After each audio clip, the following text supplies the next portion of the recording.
Question 1. Write down the inverse function of y equals e to the x. On the same set of axes, sketch the graphs of y equals e to the x and its inverse function, clearly labelling the coordinates of the points where the graphs cross the x and y axes. Okay, so the inverse function, the opposite function of e to the x, is going to be log base e of x. So let's write that down. Our inverse function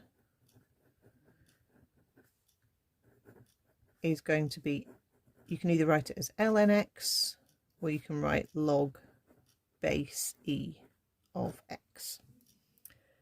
Okay, then the graphs on the same set of axes. The graph of anything to the power x will pass through 1 on the y-axis. E to the power of x has the same shape as 2 to the x, 3 to the x, 4 to the x. It's just basically going to get steeper and steeper and steeper.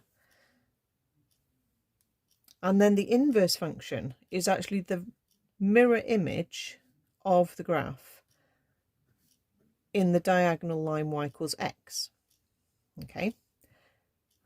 It will pass through 1 on the x-axis and it will approach from negative, come through there, and then carry on rising, but rising more and more and more slowly all the time. Okay, it doesn't flatten out, but it does rise more slowly all the time.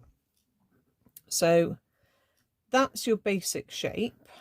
If you forget what the basic shape looks like, you can use your calculator to work out some values. Okay, so if you forget what e to the x looks like, you can work out e to the power of 1, e to the power of 2. Just find your e function on your calculator.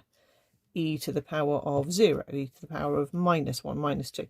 And you can do the same thing with ln. So you could work out ln of 1, ln of 2, ln of 3. Okay, so it's worth remembering the basic shapes.